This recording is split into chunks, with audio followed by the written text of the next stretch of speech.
Hello, my strong friends. Hello, happy August 13th. It is my, yours truly, birthday. I'm 32 years old today.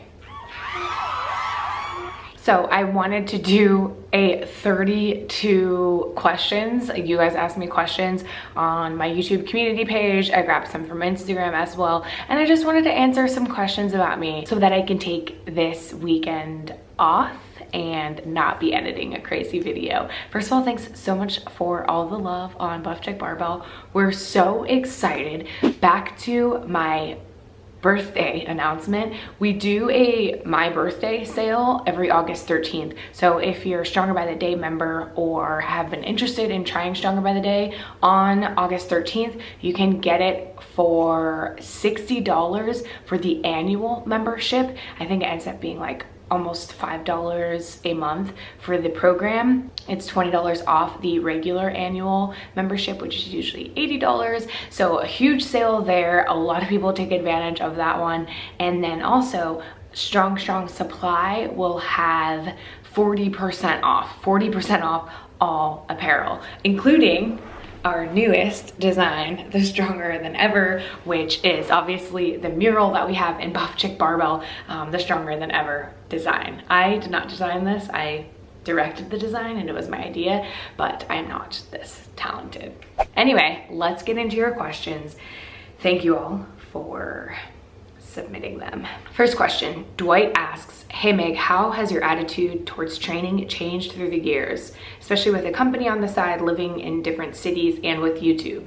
So a company on the side is an interesting way to put it, because running our businesses takes more time than training ever will, ever has. I think of myself, at least my day-to-day life, is like I'm running a business all day, every day, and I train a couple hours a week, maybe like 6 to 8 hours a week. That can't be right. Yeah, 6 to 8 hours a week. So it is a pretty small portion of my life. There have definitely been times where I have dedicated much more time and attention to training. And when I didn't have my business or much of a personal life, I really leaned on training to help get my shit together.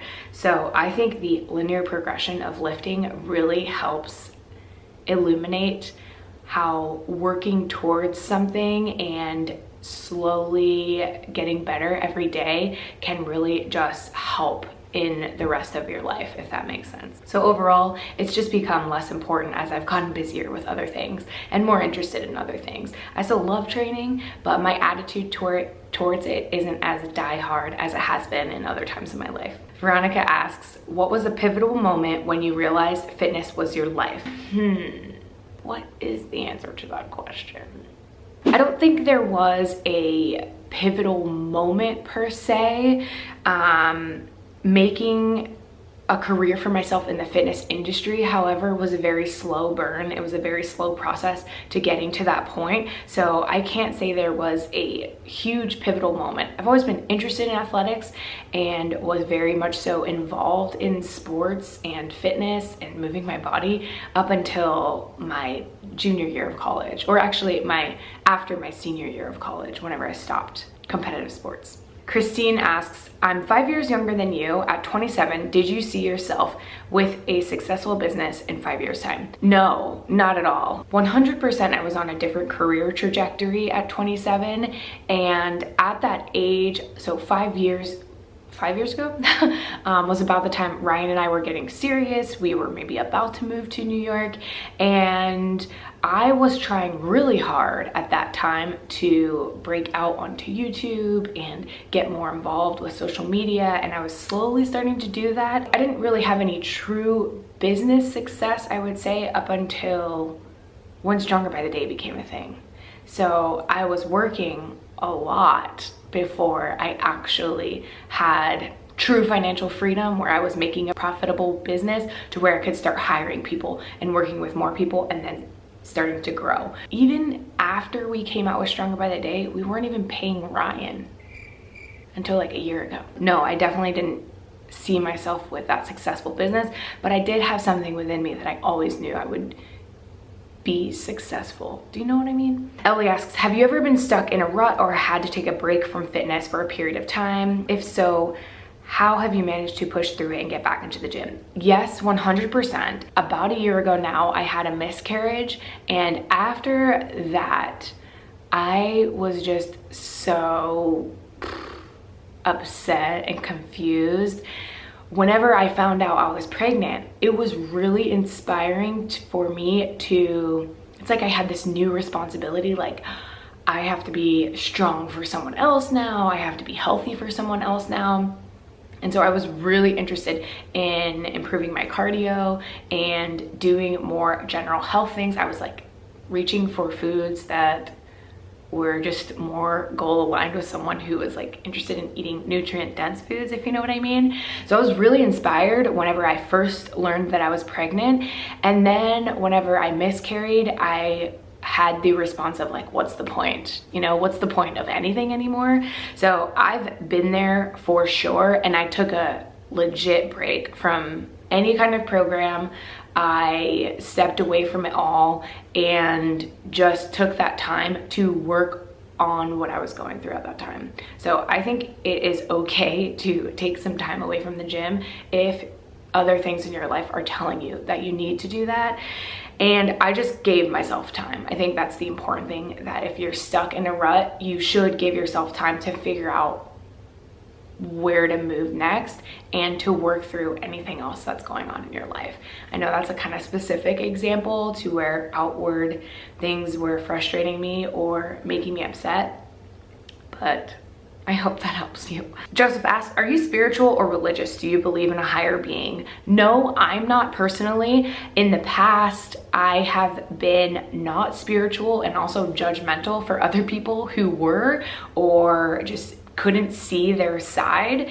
And now I think I'm much more open-minded to understanding why people choose a certain faith or are brought up in a certain faith, and I find myself to be a lot more respectful of other people and their own spirituality. Now, things like horoscopes and like being a witch, sometimes I just like kind of have to laugh at people. Maybe that's something I still need to work on, but anyway, that's how I approach it. Fabiola asks, what advice would you give for your 22-year-old self? Okay, when I was 22 years old, I had just graduated college and I was a hot mess. I had a binge drinking problem. I would get in fights all the time, and I was just looking for drama and looking for any kind of situation that I could insert myself and instigate and be involved in, because I was such a loser. I was just a loser.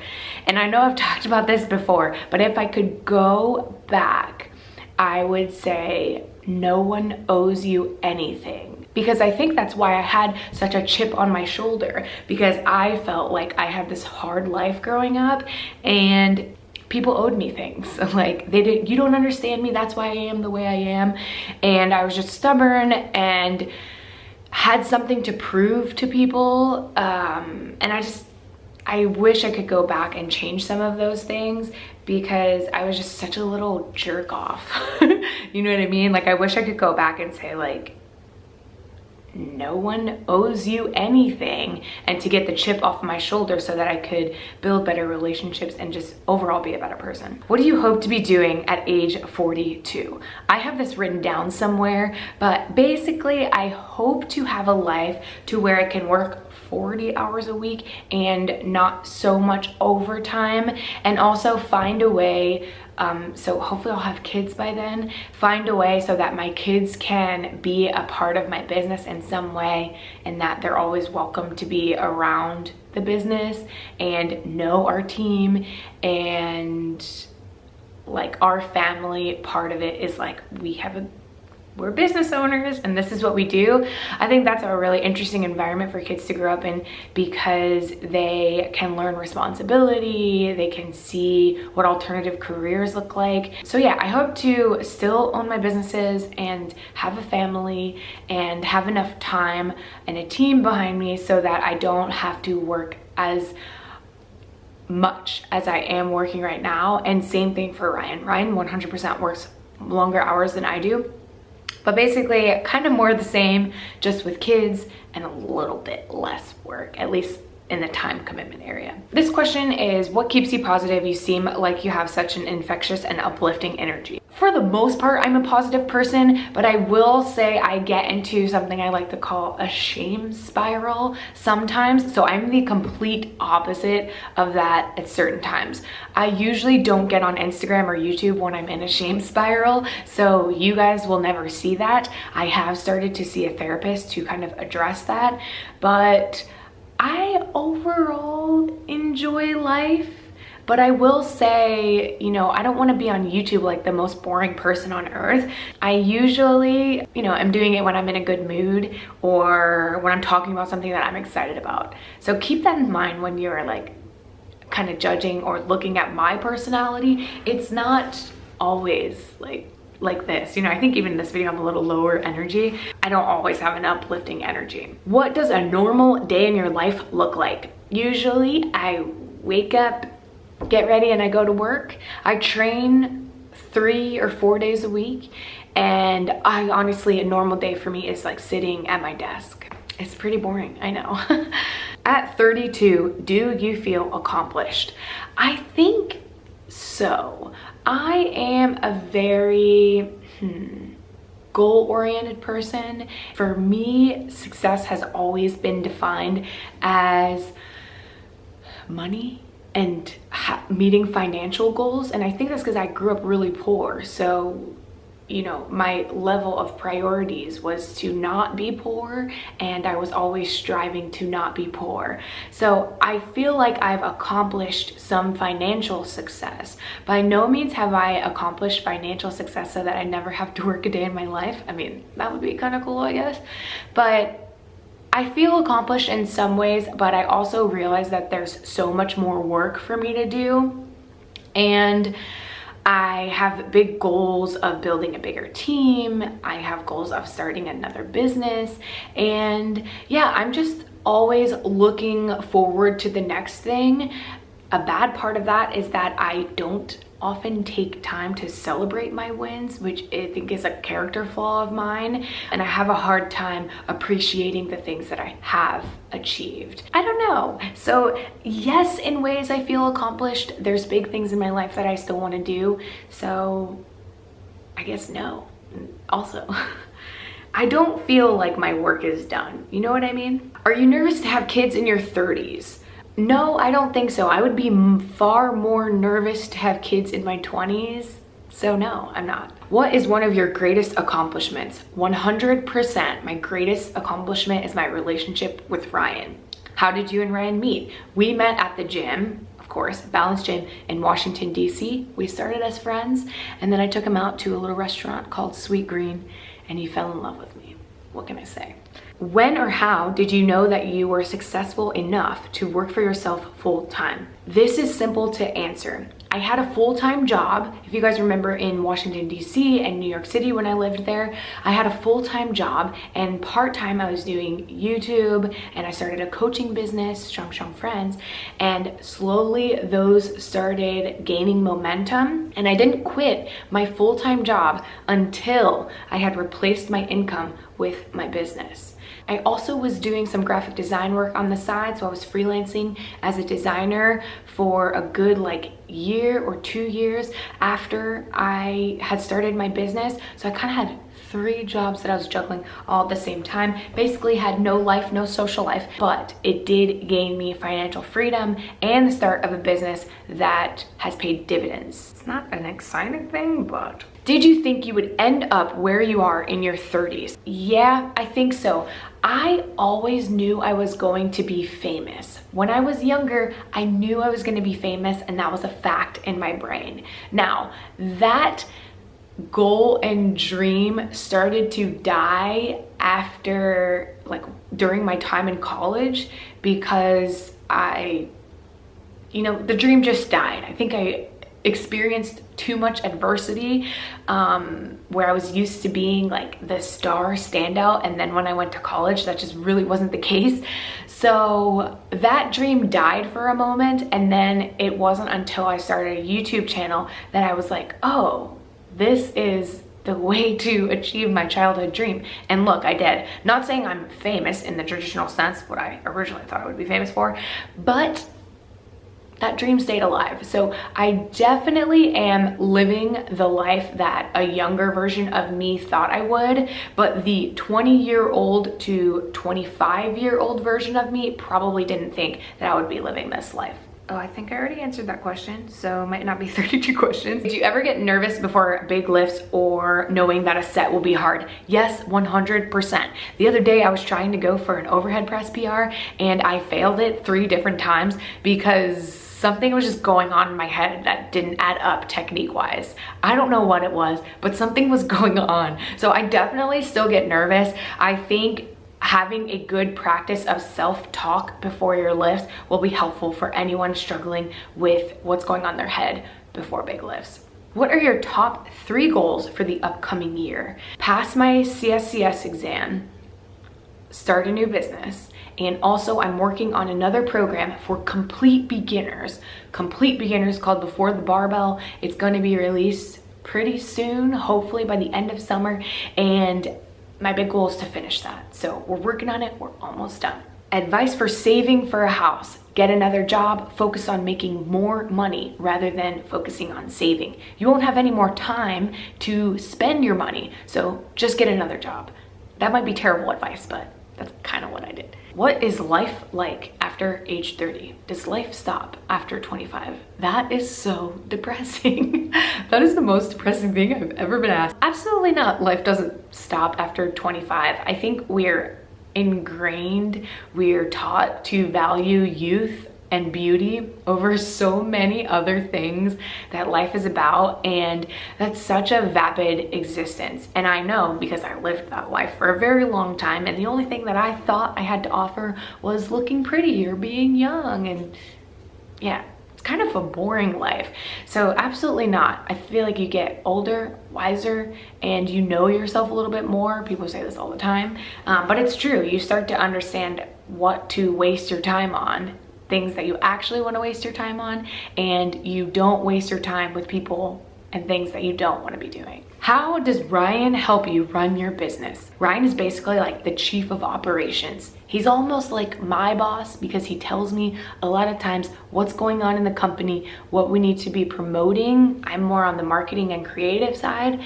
And yeah, we both help write content and create content for lifters, but mostly that's my job. So writing things to help people lift, teaching them how to lift, being on camera is my job, and Ryan runs a lot of the operations for Strong Friends, the nutrition coaching, and the Stronger by the Day program, and all of our other stuff that we have going on strongfriends.com. He also does a similar thing on Strong Supply, including some product development stuff. Yeah, he's basically like my boss, and he puts everything together. I create cool stuff, and Ryan puts it all together. Has home ownership been as fulfilling as it seemed? Yeah, maybe, because now I don't feel like I'm wasting too much money on rent. I know people say that all the time in regards to home ownership, but it is true. I am, every time I see that freaking mortgage payment come out of my bank account, I know that it's sort of an investment. Some of it is interest on the loan that we took out, but it's sort of an investment that is going to my future, and something that at the end of paying that off, or at the end of 10, 20 years, where hopefully I'm almost paid off by then, I will have equity in my house, whatever that means. I don't really know, but yeah, it's pretty cool. It's cool to change things in your house and have control over how things look, and also decorate knowing that I'm going to be in this space for a long time. The past couple years of my life, I've been moving from one city to the next, and I've never really had an opportunity to decorate, paint, change things, and buying furniture and investing too much in furniture just never seemed like a smart thing to do, because I was gonna move eventually. I love this question. What are the pros cons with your Botox experience? I do have Botox. I'm 32. Give me a break. But I've been getting it since I was like 26, 27. I get Botox mostly in my forehead area. I'm in really good light right here, so you can't really see too many flaws. But basically I have a huge forehead, a very expressive forehead. So I get some Botox here and in my 11s, also some in my crow's feet to kind of freeze my face so that I'm not as expressive, because those wrinkles that you make when you're expressing yourself, they will over time cause wrinkles. So, okay, sorry, I have to switch to my phone camera because my camera died and my battery is not here. Anyway, so about my Botox, I don't have many cons. And all I know is that I used to notice a lot of wrinkles in my forehead. Like I said, the lighting is really good here, so you can't really see them. But let's see. I used to be able to notice a lot of wrinkles in my forehead. And obviously, if I raise my eyebrows, I can still do it. But you see that line kind of right there? It's so nitpicky. I noticed that that line and a couple of other lines in my forehead were at the end of the day still there from just using my eyebrows and creasing my forehead throughout the day. So what the Botox does is it freezes the muscle so that you're now I'm kind of trained to not be so expressive and like move my forehead as much. So yeah, I don't really have any cons with it. I feel like Botox is more straightforward than some of the other things that people do, like fillers and lip fillers and all that. That stuff, I think can actually change your face. Botox is just freezing your muscle. So I think most people don't have too many negative experiences with it. Okay, how was your first powerlifting meet? My first powerlifting meet, I believe I went 5 for 9. I don't think it went really well. I did have Ryan handle me. That's when we first started dating. So overall, I had a really fun time. I got to hang out with my friends because it was in our town that we were all living in. And this is when I was training at Balance Gym in DC. So it was awesome. I loved my first powerlifting meet. I knew that I wanted to do it again. Did I have a great meet? Probably not, but I just focused on having fun. And if you're in your first powerlifting experience and competing for the first time, I would just suggest that you go in with low expectations. Try not to put too much pressure on yourself and go in and have a good time because it's fun. You know what I mean? Like once you start getting better and once you start getting more into it, that's when it stops becoming as fun. So enjoy the first one, have a good time. Hire a handler or have a friend handle you because that'll make your day a lot easier. Number 26, what is the biggest indicator that you've made it in your career? I don't know if you guys watch my channel and think that I've made it, but I've never had the thought like I've made it. Sometimes I will feel like I've sort of made it financially because I bought a house with a pool. So sometimes I'll be in the pool and I'm like, this is the life, we did it, like we did it, right? But there are so many different areas in my life where I don't feel like I've made it. First of all, let's talk about my own self-talk and like mentality. That's such a huge area that I need to work on because I have not made it in that arena at all. I just started seeing a therapist to try and work on it, and I'm trying to explore how I talk to myself and how I can avoid those shame spirals that I talked about. So while financially, I'm finally, after years of working, like in a place where it's like, I'm starting to gain some traction. Mentally, I'm not there, haven't made it. And also like family-wise, I haven't made it. I haven't like started a family yet. As far as it pertains to my position in my career, I still have, I guess they call it imposter syndrome. I still have some doubts as to how qualified I am on certain things, even though when I look at my peers, I am just as qualified as many of them. So I still have certain doubts and things that I'm working towards. Like that's why I'm getting my CSCS so that I can, make it. in a way. So I don't ever look at myself and think like, "Ah, I've made it," in every sense of the word. I'm always striving for something else. I'm always striving for something new, still trying to figure out a balance between congratulating myself while working really hard on other things. But to answer your question, no, I don't really feel like I've made it. I feel like there's so many things that I wish I could change on my YouTube channel alone and improve. And I'm trying to do that, but it seems like a lot of my efforts are lost, but I'm trying. So I definitely don't think I've made it on YouTube, even though I'm sure a lot of people might watch my channel and maybe be working on smaller channels and wish that they were in my position. But that's just the way I am. I took an Enneagram test, you know, one of those things. My therapist told me to. And I'm type 1 or 3. I'm 3. No, yeah, I'm 3. I'm 3, the achiever. So I always feel like the thing that I can give to other people, like my gift to give other people, is like achievement and products. Like, hey, I made this YouTube video, like, here you go, you know? And that's how I get satisfaction from life, is like giving people products and giving people things that they can take and showing my work, you know what I mean? I think that's what it says, I don't know. Next question is, how do you deal with close friends and family who are jealous to your success? So remember when I was talking about the Enneagram thing? I don't think that's the end all be all to everything that you do. But one thing that I've noticed about my personality is, since I'm the achiever, and that's true for my entire life, I've always found satisfaction to making the crowd happy. You know what I mean? Like, I'm not really great at one-on-one conversations, but in a group of people talking, I am so good. I'm so good. And I say that because I think I don't have issue with close friends or family one-on-one being like jealous of me. I don't notice it because it's just not on my radar. I more so will notice what the crowds are saying. That might tell you a lot about me and like my values. So I haven't had too many of those experiences where I feel like someone close to me is jealous. I personally haven't noticed that in my own life. Also, I think I'm fortunate that I have a pretty supportive social circle. I also grew up with brothers. So jealousy wasn't really something that I grew up with. Like I didn't really realize that is like a thing that someone close to you could be jealous of you.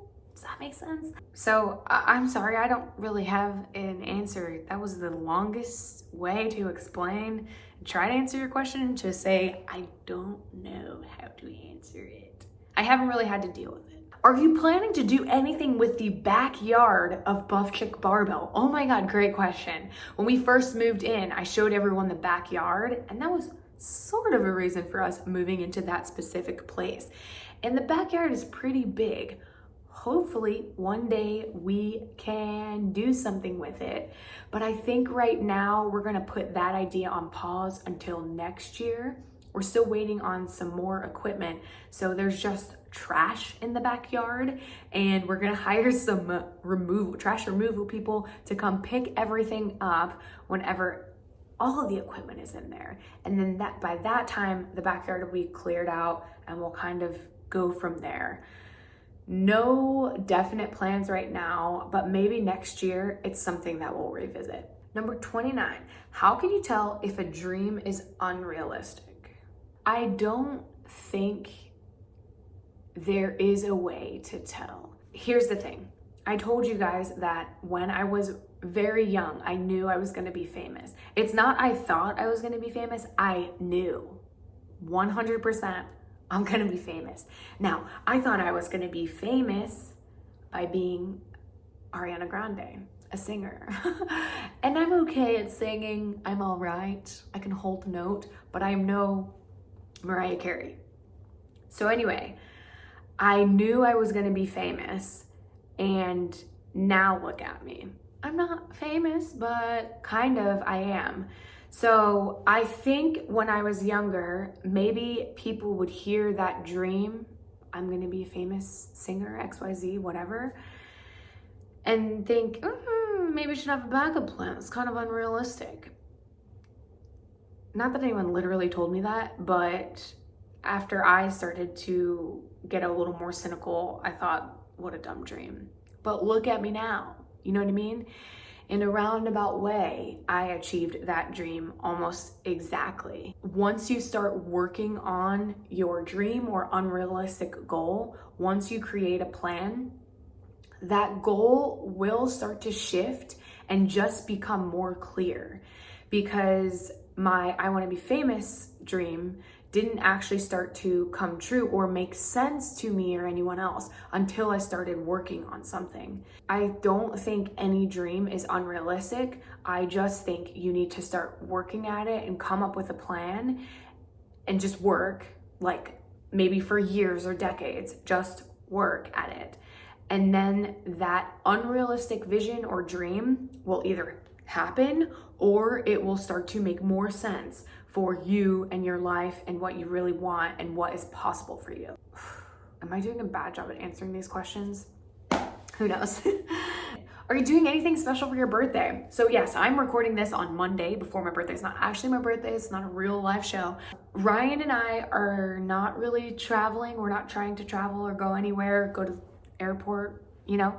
And we are, however, going to a hotel, a really nice fancy hotel. So it's kind of nice because we're spending more money on the hotel, whereas like I normally, if I were going on a trip that flights were involved, I normally would not spend this much money on a hotel. So we're going to a super fancy hotel that's close in driving distance, it's like 30 minutes away, and just gonna hang out by the pool. They have a restaurant there, we'll go to the restaurant and so on. So that's my plan for my birthday. Kind of low key, but it's just 32. You know what I mean? Like, it's just 32. Do you miss living in Canada? No, not really. I really love Whistler, but I don't miss living there. I am excited to go back and visit, of course, and hopefully the mountain will be open eventually. So I love it there, but I don't miss living there. This is gonna be the most American thing I'm ever gonna say. America is just so much more convenient. And maybe because my experience has been in Whistler, a smaller town, not the most convenient place to live in Canada. So I'm sure Vancouver is a lot more convenient, but there's just something about the US that it just makes everyone's lives easier. It just makes everyone's lives easier. That's it. Number 32, I think I've answered 32 questions. What would your last meal be? A burger, fries, a beer. And that's what I'll have on my birthday today. I might be eating that right now as you're watching this video. Hopefully you guys enjoyed my little Q&A. Hopefully you learned something about my life, and maybe this will give you advice for your own. Probably not, but I'll see you guys in the next video. Don't forget, Stronger by the Day will be on sale. The annual membership is $60. That's $20 off the regular annual membership. And the Stronger Than Ever tees are here based on the mural that we have at Buff Chick Barbell. Everything, including the new shirts, are 40% off on Strong Supply. All apparel only. So I'll see you guys in the next video. Thank you for watching. Bye.